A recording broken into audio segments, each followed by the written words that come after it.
तो welcome guys to our channel. यहाँ पे हम लोग एक टेस्ट सीरीज़ लेके आए हैं क्लास 11th का। यहाँ पे कुछ क्वेश्चंस हैं और बहुत अच्छे क्वेश्चंस इसमें हैं।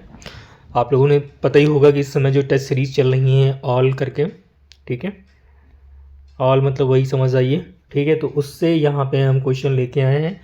क्वेश्चन बहुत अच्छे इसमें फ्रेम किए गए हैं, मुझे बहुत अच्छा लगा। आप लोग थोड़ा सा इसको देखिएगा, हो सकता है कि चीज़ें आपके लिए थोड़ी सी आसान हों और ऐसे क्वेश्चन को अटेम्प्ट करना चाहिए जो क्वेश्चन आपके नीट एग्ज़ाम में आने लायक हों। इजी क्वेश्चन करने से कोई मतलब नहीं होने का, क्योंकि देखो इजी क्वेश्चन का नंबर बहुत कम होने लगा है। मॉडरेट टू टफनेस जो लेवल है वो थोड़ी सी बड़ी। इजी क्वेश्चन का मतलब क्या, मतलब जैसे फैक्ट वाले जो क्वेश्चन होते हैं, ठीक है, किसी क्रोमैग्नॉन निएंडरथल की क्रैनल कैपेसिटी कितनी होती है, या फिर फंजाई के क्लासेस के बारे में बताइए आप लोग। ये थोड़े से इजी क्वेश्चंस हैं। ऐसे क्वेश्चन अगर जो आप लोग कर रहे हो तो डेफिनेटली आपका स्कोर यहाँ पे जो बूस्ट होगा वो आपको टच वहाँ देखने को मिलेगा आपके नीट इंट्रेंस एग्ज़ाम में। अभी वक्त है आप लोगों के लिए, आराम से आप कम से कम एनसीईआरटी को 2 बार तो 3 बार तो आप रिवाइज़ कर ही सकते हो। और 2-3 बार को एनसीईआरटी अपने बहुत अच्छे से रिवाइज़ कर ली, उसकी लाइन्स टू लाइन अगर जो आपने अच्छे से कंटेस्ट कर ली, तो नो डाउट डेफिनेटली आप वहाँ पे हाईएस्ट यील्ड करोगे अपना, ठीक है, आउटपुट अपना अच्छा ही दोगे वहाँ पे। तो आइए यहाँ पे डिस्कस करते हैं कुछ इंपॉर्टेंट क्वेश्चंस के बारे में। जैसे यहाँ पहला क्वेश्चन है सर इस रीजन का, kingdom Monera include all prokaryote. तो बात बिल्कुल सही है, जो किंगडम मोनेरा जो है यहाँ पे सारे आपके प्रोकैरियोट्स रखे जाते हैं, ठीक। अब प्रोकैरियोट्स में क्या ही बोलूँ इसके बारे में, तो बहुत इजी टॉपिक है। Member of kingdom Monera have compartmentalisation of, नहीं ये बात गलत है, साइटोप्लाज्म का कंपार्टमेंटेशन नहीं होता। यहाँ पे आपने देखा होगा ट्रांसक्रिप्शन के दौरान बैक्टीरिया, वो भी मोनेरा है ना, प्रोकैरियोट्स है, तो उसमें साइटोप्लाज्म में ही एमआरएनए बन जाता है और वहीं पे प्रोटीन बन जाती है। तो कोई कंपार्टमेंटलाइजेशन नहीं होता है। ये आपको देखने को कहाँ मिलता है, कंपार्टमेंट, ये यूकैरियोट में देखने को मिलता है। जैसे साइटोप्लाज्म अलग होता है, न्यूक्लियोप्लाज्म अलग होता है, मतलब न्यूक्लियस और साइटोप्लाज्म अलग अलग चीज़ें होती। तो इसका रीज़न क्या है, गलत है, एसरेशन क्या है इसका, सही है, तो सेकंड आंसर इसका हो जाएगा। ये चीज़ आप लोग देखिए। इसके बाद में बहुत इजी क्वेश्चन है, इसको मैं इजी कैटेगरी रखूँगा। ये ट्रू पूछा गया आपसे, वायरस के बारे में ट्रू आपसे पूछा गया कि ट्रू स्टेटमेंट क्या है। They contain both. अब ये तो बात सभी लोगों को पता है कि वायरस जो है वो एनसीईआरटी, अकॉर्डिंग टू एनसीईआरटी में बोलूँगा यहाँ पे, तो या तो उसके पास आरएनए होगा या फिर उसके पास डीएनए होगा। दे आर ऑब्लिगेट पैरासाइट, हाँ ये बात बिल्कुल सही है, ये ऑब्लिगेट पैरासाइट। ऑब्लिगेट पैरासाइट का मतलब ये हो गया कि इनको लिविंग बॉडी जब तक नहीं मिलेगी तब तक ये डेड रहेंगे, नॉन लिविंग रहेंगे, और जैसे ही लिविंग बॉडी इनको मिल जाएगी तो ये लोग फिर से अपनी जीवन साइकिल या लाइफ साइकिल अपनी स्टार्ट कर देंगे, फीडिंग ऑन द होस्ट, ठीक, जैसे कि HIV वायरस वगैरह, ठीक। इसके बाद में यहाँ पे ये भी बहुत आसान क्वेश्चन है, फंजाई टॉपिक से लिया गया है, मतलब उठाया इन्होंने हर टॉपिक से अच्छे अच्छे क्वेश्चन है। तो एडिबल क्या होता है, मोरल एंड ट्रफल, देखो ऐसे ही क्वेश्चन आपके नीट एग्जाम में आते हैं, ठीक। एक्सपेरिमेंटल जेनेटिक्स क्या होगा, तो ये न्यूरोस्पोरा क्रासा हो गया, और इसको हम लोग डासोफिल्ला प्लांट किंगडम बोलते हैं। ये एनसीईआरटी की लाइन है, और आप लोग कमेंट करके बता सकते हो कि ये किस क्लास का फंजाई है, मतलब फाइको है कि एस्को है कि बैसिडियो हो कि ड्यूटेरोमाइसिट्स है। इसके बाद में सोर्स ऑफ एंटीबायोटिक में अगर जो बात करें तो पेंसिलियम और स्ट्रेप्टोमाइसिस हो जाएगा, और रस्ट आरपी करके याद कर लो, रस्ट मतलब टक्सीनिया हो जाएगा, और स्मट मतलब स्टिलागो हो जाएगा। तो ये सारी मैचिंग आप लोग कर सकते हो इजी, कोई बहुत बड़ी बात नहीं है। इसके अलावा चौथा क्वेश्चन यहाँ पे है, ये किंगडम प्रोटिस्टा से क्वेश्चन उठाया गया है। तो इन्होंने पूछा है कि slime mould form fruiting bodies under unfavourable condition. हाँ बिल्कुल, फ्रूटी प्रोटीन बॉडी ये लोग बनाते हैं अंडर अनफेवरेबल कंडीशन, ठीक। इसके बाद में ये दिया है कि यूग्लिनॉइड में प्रेडेट ऑन स्मॉलर ऑर्गेनिज्म। हाँ बिल्कुल, ये प्रेडेटर की तरह भी यूग्लिनॉइड होते हैं, मतलब इसमें ऑटोट्रॉफिक और हेटरोट्रॉफिक दोनों टाइप का न्यूट्रिशन पाया जाता है, इसीलिए इसको हम लोग क्या बोलते हैं, मिक्सोट्रॉफिक न्यूट्रिशन, क्या बोलते हैं, मिक्सोट्रॉफिक न्यूट्रिशन हम लोग इसको बोलते हैं, क्योंकि ये 2 टाइप का न्यूट्रिशन शो करते हैं। तो दोनों बातें यहाँ पे सही हैं, तो आप कह सकते हो यहाँ पे both A and B are correct, ठीक। ये बातें याद रखना आप लोग कि फ्रूटिंग बॉडी कब बनाएगा, अंडर अनफेवरेबल, क्योंकि यहाँ पे अगर जो फेवरेबल लिख देगा तो फिर आंसर आपका गलत हो जाएगा। इसके अलावा ये क्वेश्चन देख लीजिए, बहुत अच्छा क्वेश्चन उन्होंने फ्रेम किया है, फिगर बेस्ड क्वेश्चन है, लेकिन क्वेश्चन फ्रेम अच्छा किया उन्होंने। कैसे, मैं आपको बता रहा हूँ। अभी देखो, इसमें ये यूग्लिना का फिगर है, सभी लोग जानते हैं यूग्लिना का फिगर है, और ये क्या है, प्रोटिस्टा है। इन्होंने ये अगैरिकस का उठा लिया, अगैरिकस मतलब वही मशरूम, ठीक, इसका ये फिगर उठा लिया। और अगैरिकस कहाँ मिलता है, ये आपका बेसिडोमाइसीट्स का मेंबर है, ठीक। तो ये चीज़ आपको फंजाई का ये है। तो अब आप लोग इसका आंसर निकालने की कोशिश कीजिए। फर्स्ट तो बिल्कुल नहीं होगा, क्योंकि ए को पैरामीशियम लिख दिया, तो ये बात तो गलत हो गई। Both A and B are eukaryote, हाँ बिल्कुल, प्रोटिस्टा भी यूकैरियोट है। प्रोटिस्टा हालांकि यूनिसेलुलर यूकैरियोट है, लेकिन फंजाई क्या है, मल्टीसेलुलर यूकैरियोट, लेकिन है दोनों यूकैरियोट। सेकेंड बोल रहा है, थर्ड बोल रहा है यूग्लिना ए है और बी क्या है, एगैरिकस है, बिल्कुल बात सही है। तो सेकेंड और थर्ड हमें तो यहाँ पे सही लगा है, मतलब ये ऑप्शन दोनों गलत हो गए, या तो 3 हो गया, 4 होगा। Both A and B are motile. तो अब यहाँ पे देखना, फंजाई आपका जो है वो नॉन मोटाइल होता है, ठीक, लेकिन आपका यूग्लिना यहाँ पे चूंकि फ्लैजेला मिल रहा है, तो ये क्या होगा, आपका मोटाइल होगा। तो ये बात तो गलत है, और जैसे ही ये बात गलत हो गई फोर्थ वाली, तो इसका मतलब ये वाला ऑप्शन आपका कट गया।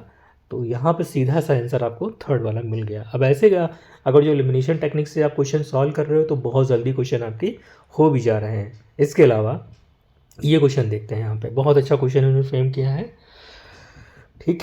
यहाँ पे हाउ मेनी स्टेटमेंट पूछा है, कितने स्टेटमेंट करेक्ट होंगे। तो 100 of bacteria are present in a handful of soil, मतलब एक मुट्ठी अगर जो आप एक मुट्ठी आप मिट्टी पकड़ते हो, तो उसमें आपको 100 ऑफ बैक्टीरिया मिल जाएंगे। एनसीईआरटी की लाइन है, ये बात सही है। On the basis of shape of bacteria categorise into 4 group, ये बात भी बिल्कुल सही है, 4 ग्रुप में इनको कैटेगराइज किया गया है। Bacteria as a group show most extensive metabolic diversity, बिल्कुल करेक्ट बात है, क्लियर बात है। बैक्टीरिया जो है वो मोस्ट एक्सटेंसिव मेटाबॉलिक डाइवर्सिटी को शो करते हैं। रीज़न, मेटाबॉलिक मतलब वही न्यूट्रिशनल डाइवर्सिटी, क्योंकि यहाँ पे आपको हेटरोटॉपिक भी मिलेगा, ऑटोटॉपिक भी मिलेगा, कीमो हेटरोटॉपिक, ऑटोटॉपिक सब मिलेगा आपको यहाँ पे, ठीक। Bacteria which synthesise their food from inorganic substrate are autotroph, the vast majority of bacteria are autotroph. नहीं, ये बात तो गलत है। वास्ट मेजोरिटी जो है, मतलब विशाल, वास्ट का मतलब विशाल मेजोरिटी ऑफ बैक्टीरिया क्या है, हेटरोट्रॉफ है, ठीक। तो ये बात यहाँ पे करेक्ट है, और ये वाला भी बात यहाँ पे करेक्ट है, ठीक। तो मतलब यहाँ पे ऑप्शन कौन सा गलत हो गया, ये वाला, ठीक है, ये वाला बात गलत हो गई, क्योंकि हेटरोट्रॉफ होते हैं, the vast majority of bacteria are heterotroph. तो यहाँ पे स्टेटमेंट जो आपके सही हो जाएंगे 1, 2, 3 एंड 4, क्लियर। ऐसे करिए। अब ये क्वेश्चन आप लोग कर लोगे आराम से। Find match, correct match column first, column second and column third. Ascomycetes में अगर एगेरिकस मशरूम, तो ये बात तो गलत है भाई। एस्कोमाइसीट्स में आपका कौन सा मिलेगा, एस्परजिलस मिलेगा, ईस्ट मिलेगा, पेनिसिलियम मिलेगा, क्लैविसेप्स मिलेगा, न्यूरोस्पोरा मिलेगा, ठीक। और क्या मिलेगा, इतनी चीज़ें मिल लेंगे, ठीक। मोरल ट्रफल मिलेंगे इसके अंदर, एस्कोमाइसीट्स के अंदर, कमेंट करना। बेसिडोमाइसीट में एस्परजिलस, नहीं ये बात तो गलत है। बेसिडोमाइसीट्स में एस्परजिलस कैसे मिल जाएगा भाई, ये भी गलत है। बेसिडोमाइसीट में एगेरिकस होता है, रस्ट होता है, स्मस्ट होता है, ठीक है। एस्परजिलस किसका मेंबर है, एस्कोमाइसीट्स का। ड्यूटेरोमाइसीट्स में अल्टरनेरिया होता है, बिल्कुल। और यहाँ पे क्या हो जाएगा, इसको बोलते क्या है, इम्परफेक्ट फंगस बोलते हैं, बिल्कुल। कैट करके याद कर लो। कोलेटोट्राइकम, अल्टरनेरिया और ट्राइकोडर्मा, ये 3 जो है ये ड्यूटेरोमाइसीट्स के मेंबर हैं। तो इसका आंसर मुझे लग रहा है 4th होगा, ओनली सी। बाकी आप लोग, अच्छा यूनिसेलुलर यहाँ पे लिखा है कि यूनि से, तो यहीं से बात हो गई, कट गई, यूनिसेलुलर तो होगा नहीं। यहाँ पे ये थोड़ा मशरूम, ये इतनी तो बात सही लिखी है, गैरिकस मशरूम होता है, लेकिन ये एस्कोमाइसीट्स का मेंबर नहीं होता, ये बेसिडोमाइसीट्स का मेंबर होता है, ठीक। 6 क्वेश्चन 7 क्वेश्चन हो, सही है।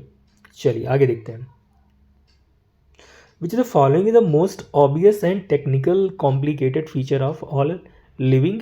अच्छा, मोस्ट ऑब्वियस बोला है और टेक्निकल टेक्निकली कॉम्प्लिकेटेड फीचर। तो कॉन्शसनेस बिल्कुल ऑब्वियस है, कॉन्शसनेस सिर्फ और सिर्फ कहाँ पे हो रही है, मिल रही है आपको है ये किसमें मिली, ऑल लिविंग, जितने लिविंग है उसमें कॉन्शसनेस देखने को मिल रही है। क्लियर है? कॉन्शसनेस का मतलब क्या हो गया, आसपास की चीज़ों में कुछ से सचेत रहना, कॉन्शियस रहना। ठीक, तो ये कहाँ मिल रहा है, सिर्फ लिविंग में मिल रहा है। अब ये बताइए, इसका आंसर बताइए 9 का, आइडेंटिफाई हु आई एम। ठीक, तो 9 में क्या हो जाएगा,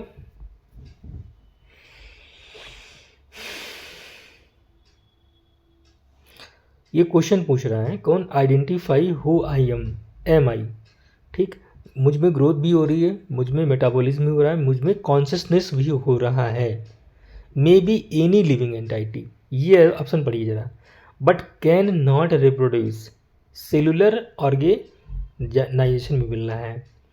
अब बट कैन नॉट रिप्रोड्यूस, ठीक, तो अगर जो रिप्रोड्यूस नहीं कर रहा है, देखो ये वायरस तो नहीं होगा, लिविंग बैक्टीरिया भी नहीं होगा, ठीक है, कॉन्शसनेस वाली बात आ गई। ए लिविंग एनिमल ओनली, यहाँ पे थोड़ा सा देखिए आप, मे बी एनी लिविंग एंटाइटी, कोई भी लिविंग, हाँ ये आंसर ज़्यादा मुझे सही लग रहा है, क्योंकि कोई भी लिविंग एंटाइटी ये हो सकती है। देखो animal, a living animal only, तो ऐसा नहीं है, सिर्फ लिविंग एनिमल ऐसा नहीं कर सकता है। देखो आपने उसमें पढ़ा होगा डंकी का वो दिया हुआ एग्जाम्पल, कि वो लोग जो है म्यूल का दिया है ना, लिविंग है लेकिन वो रिप्रोड्यूस नहीं कर पा रहा है। तो कोई भी हो सकता है, एनिमल हो सकता है या ह्यूमन हो सकता है जो रिप्रोड्यूस, क्योंकि ह्यूमन इम्पोर्टेंस, ह्यूमन भी जो है वो फर्टाइल नहीं होते हैं या फिर रिप्रोड्यूस नहीं कर पाते हैं। ये क्वेश्चन आप निकाल सकते हो उससे अपने आप आराम से, कोई सी बात नहीं है। जेम्मा कप्स कहाँ पाए जाएंगे, एसेक्सुअल रिप्रोडक्टिव स्ट्रक्चर होती हैं, तो ये कहाँ मिलती हैं, क्या मॉस में मिलेंगी, सेक्सुअल तो नहीं होगी, ठीक, लीवर वॉर्ड में मिलती है। कहाँ मिलती है, लीवर तो यहाँ पे ऑप्शन में दिया नहीं, लेकिन मिलती वहीं पे है। तो जेमा कपार, जेमार असेक्सुअल रिप्रोडक्टिव स्ट्रक्चर। आगे यहाँ पे देखते हैं जिम्नोस्पर्म के बारे में यहाँ दिया। तो जिम्नोस्पर्म क्या होता है, the male and female gametophyte have an independent free, नहीं गलत बात है, बस यही तो गलत है। जैसे जैसे आप एडवांस होते जाओगे ब्रायो से, ब्रायो में क्या था, गैमेटोफाइट डोमिनेट था, स्पोरोफाइट उस पर रिटेन करता था। स्टेरिडोफाइट में स्पोरोफाइट डोमिनेट था, गैमेटोफाइट उस पर रिटेन कर रहा था। ठीक, जिम्नोस्पर्म में आप आए तो देखा आपने, अच्छा वहाँ टेरिडोफाइट में सीड हैबिट भी इसी तरह स्टार्ट हुई थी, क्योंकि दोनों फिर डिपेंड हो गए थे, है ना, स्पोरोफाइट भी और गैमेटोफाइट दोनों आपस में डिपेंडेंट हो गए थे। यहाँ पे क्या हो रहा है आपका जिम्नोस्पर्म के अंदर, तो जिम्नोस्पर्म में दोनों एक दूसरे के ऊपर क्या हो रहे हैं, डिपेंडेंट हो रही हैं, मतलब sporophytic depend on gametophytic and gametophytic depend on sporophytic. तो यहाँ पे लिखा है the male gametophyte do not have an independent free living, बिल्कुल बात सही है, मेल गैमेटोफाइट हो या फीमेल गैमेटोफाइट हो, ये इंडिपेंडेंट नहीं रहेंगे, ये लोग डिपेंडेंट रहेंगे। तो यहाँ पे बोला है only male gametophyte have an independent free living, नहीं गलत बात है, इंडिपेंडेंट कोई है नहीं, तो सेकंड वाला इसका आंसर।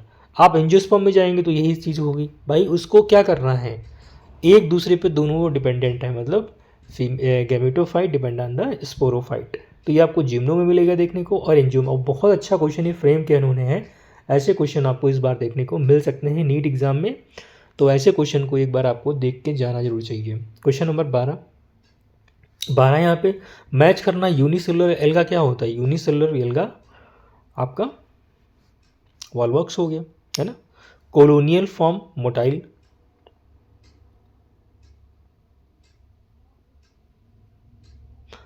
अच्छा एक सेकेंड, यूनिसेलुलर पूछा है ना, अल्बा, अल्बा क्या होता है,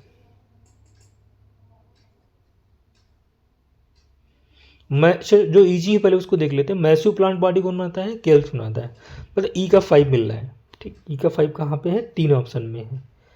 फिलामेंटस कौन होता है, 2 एग्जाम्पल है, यूलोथ्रिक्स और स्पायरोगेरा, तो मतलब यहाँ पे डी का 3rd हो जाएगा। तो डी का 3rd, अरे तो मिल गया, पहले ही मिल गया। देखो मैंने इधर से स्टार्ट किया, ठीक, ई का 5 निकाला, फिर डी का निकाला।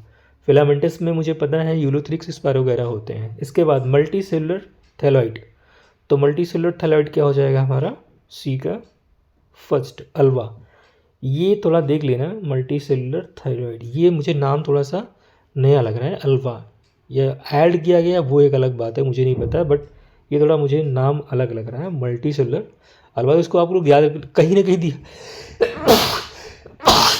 सॉरी कहीं ना कहीं ये दिया जरूर होगा, ठीक है, तो निकाल सकते हो आराम से। इसका ऑप्शन कौन सा हो जाएगा, पहला वाला, सॉरी। 13 क्वेश्चन नंबर पे आते हैं। 13 यहाँ दिया, number of chromosome and content of DNA in A space is NN2C, तो यहाँ पे क्रोमोसोम और कंटेंट पूछा गया है। Then calculate number of chromosome and content of DNA at G1 and G2, तो देखो G1S G2, यहाँ पे अमाउंट ऑफ डीएनए डबल हो जाएगा, क्रोमोसोम का नंबर सेम रहेगा। G1 में क्या होगा, जो यहाँ पे है वही कंटेंट आपको यहाँ मिलेगा, मतलब N2C मिलेगा बिल्कुल।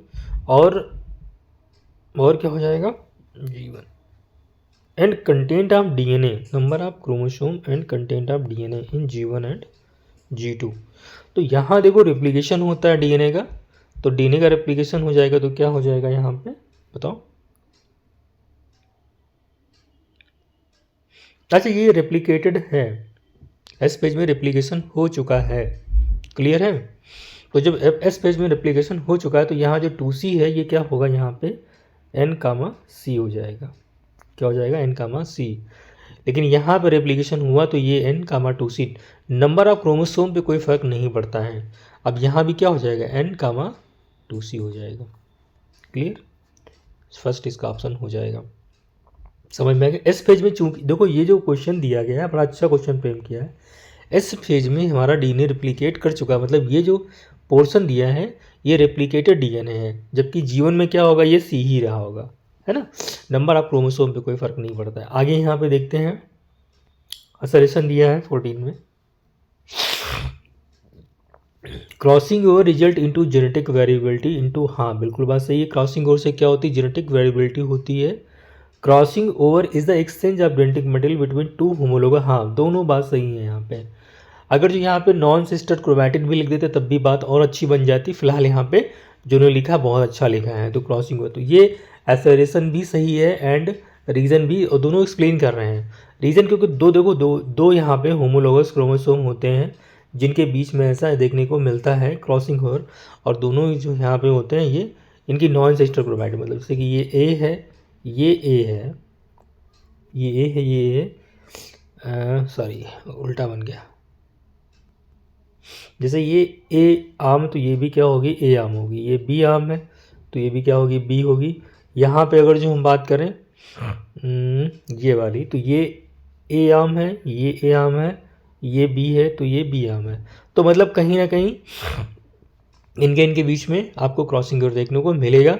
और जब क्रॉसिंग दो डिफरेंट क्रोमोसोम, मतलब दो होमोलोगस क्रोमोसोम के बीच में और नॉन सिस्टर क्रोमैटिड उनकी जो होती है उनके बीच में जेनेटिक एक्सचेंज होता है, तो उसी को हम लोग क्या बोलते हैं, क्रॉसिंग ओवर बोलते हैं। ये डेफिनेशन दी है आपका एनसीईआरटी में। और जेनेटिक एक्सचेंज हो रहा तो मतलब जेनेटिक वेरिएबिलिटी भी आ रही है, ठीक, जेनेटिक वेरिएबिलिटी आ रही है, तो रीजन भी इसका करेक्ट। बहुत अच्छा क्वेश्चन है, ऐसा क्वेश्चन देखने को मिलेगा आपको नीट एग्जाम में। और क्रॉसिंग ओवर तो बहुत इंपॉर्टेंट कहाँ होती है, पैचाइटिन स्टेज में, किसके, मियोसिस फर्स्ट की जो प्रोफेज होती है बहुत लंबी होती है प्रोफेज, और काफ़ी कॉम्प्लेक्स भी होती है, इसमें जो पैचाइटिन सब स्टेज होती है उसमें होती है crossing over. Centromere of each chromosome is toward the pole and arm of chromosome trailing behind it, this statement is related, कहाँ पे होता है ऐसा, एनाफेज। स्प्लिटिंग ऑफ सेंटोमियर कहाँ होती है, एनाफेज में होती है, ठीक, तो ये बात सही है। एनाफेज 2 में, वहाँ पे मियोसिस में एनाफेज 2 में भी स्प्लिटिंग ऑफ सेंटोमियर होती है, ठीक। इसके बाद में यहाँ पे आइए, लाइसोसोम के बारे में पूछा गया है। तो लाइसोसोम पहली बात तो सुसाइडल बैग होता है, इसके अंदर हाइड्रोलिटिक एसिड कैटालाइज एंजाइम होते हैं, ये सारी चीज़ें आपको, नॉन मेम्ब्रेनस नहीं होता है, बस ये बात गलत है, यहाँ पे नॉन मेम्ब्रेनस नहीं होता। सेंट्रियोल हो गया, राइबोसोम हो गया, और इंक्लूजन बॉडी वगैरह, ये सारे नॉन मेम्ब्रेनस होते हैं। तो it is a non membranous, no. It has synthase enzyme, नहीं, सिंथेज एंजाइम नहीं यहाँ पे होते, हाइड्रोलेज एंजाइम यहाँ पे होते हैं, एसिड हाइड्रोलेज एंजाइम होते हैं। It work at cytoplasmic pH नहीं ऐसा कुछ नहीं है, साइटोप्लाज्मिक पीएच पे काम नहीं करता है, एसिडिक पीएच पे ये काम करता है। It is present in animal cell, हाँ ये बात सही है, ये कहाँ प्रेजेंट होता है, एनिमल सेल में प्रेजेंट होता है, लाइसोसोम। ठीक, तो 16 का 4 हो जाएगा। अच्छे क्वेश्चन सारे हैं, डीप नॉलेज आपसे पूछी गई है और एक्सपेक्ट भी ऐसे नीट वाले करते हैं। ये देखो इनकरेक्ट पूछ लिया, अगर जो आपने सही से क्वेश्चन नहीं पढ़ा तो ये गलत हो जाएगा। और किसके रिस्पेक्ट में पूछा है, सेल मेम्ब्रेन के। Cell membrane is an asymmetric structure, symmetry होती है सेल मेम्ब्रेन में, ये बात तो गलत है, सिमेट्रिक तो नहीं, असिमेट्रिक स्ट्रक्चर। अच्छा, एक second, cell membrane is an asymmetric structure, मतलब सिमेट्री यहाँ नहीं पाई जाती है सेल मेम्ब्रेन के अंदर। तो ये आपको लगता है क्या ऐसा एसिमेट्रिक स्ट्रक्चर होती है? बिल्कुल, मतलब अगर जो 20 से इसको काटे तो कुछ सिमेट्री हमें नहीं मिलेगी, ये बात तो सही है ना, ये बात सही है कि अगर जो इसको 20 से काटोगे तो 2 बराबर पार्टों में ये डिवाइड नहीं होगी और ये एसिमेट्रिक है, इरेगुलर पैटर्न में होती है। ठीक, ये बात याद कर लेना, अच्छा पॉइंट यहाँ पे डाला, हालांकि एनसीईआरटी में ऐसा कुछ मेंशन नहीं है फिलहाल, तब भी आपको याद करना है। Cholesterol control fluidity of animal cell membrane, cholesterol control fluidity, कह सकते हो cholesterol control fluidity of animals, हाँ बिल्कुल सही बात है, कोलेस्ट्रॉल एनिमल में होता है और ये इसकी फ्लूइडिटी को मेंटेन करता है। Phospholipid molecule does not exhibit flip flop movement, ये बात गलत है, फ्लिप फ्लॉप जो मूवमेंट होती है सेल मेम्ब्रेन की वो फॉस्फोलिपिड मोलिक्यूल की वजह से ही होती है। Integral protein can not be easily detach from cell membrane, हाँ ये बात भी बिल्कुल सही है, क्योंकि ये धंसी हुई प्रोटीन होती हैं, पार्शली या फुल्ली बरीड होती प्रोटीन है, ये एनसीईआरटी में जो है स्टेटमेंट दिया हुआ है, तो ये चीज़ तो बात सही कह रहे हैं उन्होंने। ठीक, ये 17 क्वेश्चन हो गए। इसके बाद में ये आपको सिलिया और फ्लैजिला, जो सिलिया नहीं होता उसका ये डायग्राम दिया, और इजी डायग्राम है और आप आराम से इसको कंट्रोल कर सकते हो और वो कर सकते हो। तो सेंट्रली लोकेटेड ये ए जो हो जाएगा सेंट्रल माइक्रोट्यूब्यूल हो जाएगा। ठीक, इसके बाद में जो ये सी यहाँ पे दिया है ये क्या है, इंटर डबलेट ब्रिज है यहाँ पर। बी यहाँ पे क्या है, प्लाज्मा मेम्ब्रेन हो जाएगी। ठीक, और ये जो यहाँ पे निकले हैं ये रेडियस स्पोक, और इसका नंबर जो होता है डी में ये कितना होता है 9। तो ये चीज़ आप आराम से कर सकते हो एनसीईआरटी को देख करके। इसके बाद में यहाँ पे दिया है endoplasmic reticulum, Golgi complex, lysosome and vacuole are include in the endo membrane system because their function are coordinated, ये लाइन दी है, अगर जो लाइन नहीं आपने पढ़ी है तो फिर इसका आंसर आप निकाल भी नहीं पाओगे, क्योंकि लगभग सारे आंसर आपको सिमिलर मिल जाएंगे।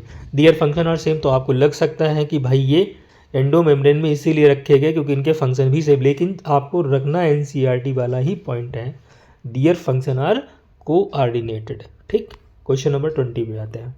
बहुत अच्छे क्वेश्चन फ्रेम किए गए हैं, ऐसे ही क्वेश्चन आपको नीट में देखने को मिल सकते हैं। ठीक, रीड द फॉलोइंग, और पूछा क्या है, how many about statement are wrong पूछा गया, आपसे मेंशन करना है यहाँ पे, राइट नहीं पूछा गया है, रॉन्ग पूछा गया है। Depending on each of extraction membrane protein can be classified as hydrophobic, hydrophilic, ये बात भाई नहीं होती। मेम्ब्रेन प्रोटीन 2 टाइप की होती है, इंटीग्रल और एक्सटर्नल प्रोटीन। ठीक है, 2 टाइप की प्रोटीन होती है मेम्ब्रेन की।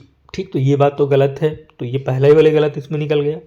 Cell membrane is composed of lipid that are arranged in a monolayer, ये भी बात गलत है, बाइलेयर में होता है, मोनोलेयर में नहीं होता है। क्लियर, तो 2 स्टेटमेंट गलत निकल गए। जिसके बाद में the lipid are arranged within the membrane with non polar head to, नहीं polar head toward outer side, polar जो हेड इसका होगा मतलब ऐसे का नहीं अरेंजमेंट होता है इस टाइप से। तो जो पोलर हेड होता है ये कहाँ होता है, आउटर साइड में, and the hydrophilic tail toward the inner side, hydrophilic नहीं हाइड्रोफोबिक टेल जो होती है वो इनर टू द। तो 3 स्टेटमेंट इसके गलत लग रहे हैं। Phagocytosis and pinocytosis are collectively termed as endocytosis, ये बात सही कह रहे हैं, ये बात सही कह रहे हैं। Phagocytosis and pinocytosis are collectively termed as endocytosis, तो इसके स्टेटमेंट 1, 2, 3 गलत लग रहे हैं, चौथा वाला सही है, इसीलिए आंसर इसका 3 बने, मतलब 3 स्टेटमेंट इसमें इनकरेक्ट है, वो वाला इसका आंसर हो जाएगा। बहुत अच्छे क्वेश्चन है गाइज, यही सब पढ़ के आपको जाना है, आपके क्वेश्चन बहुत अच्छे वहाँ पे हो जाएंगे। कुछ the following statement are correct for mammalian cell membrane, mammalian की जो सेल मेम्ब्रेन होती है उसके लिए कितने करेक्ट स्टेटमेंट है ये बताना है आपको। There are 2 phospholipid layer coating a layer of protein. क्या पूछ रहा है?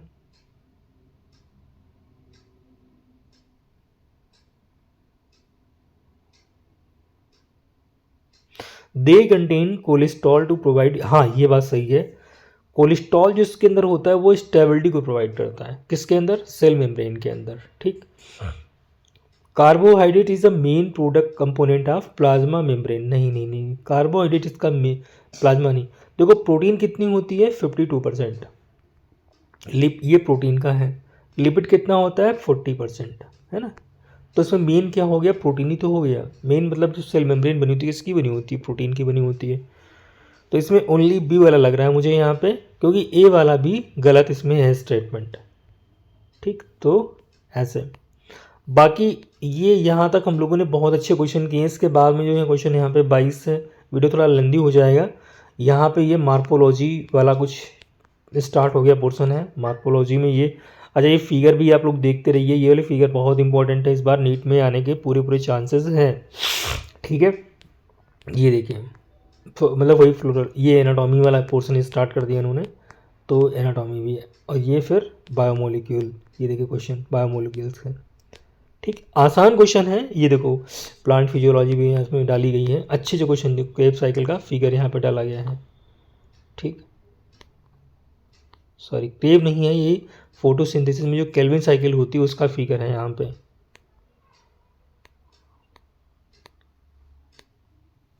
चलिए फिर मिलते हैं गाइस एक नए लेक्चर में, और कुछ जो क्वेश्चन में बच गए हैं तो उसमें क्वेश्चन में फिर से करवा दूंगा। तब तक के लिए बाय, और हाँ पढ़ते रहिए फिर।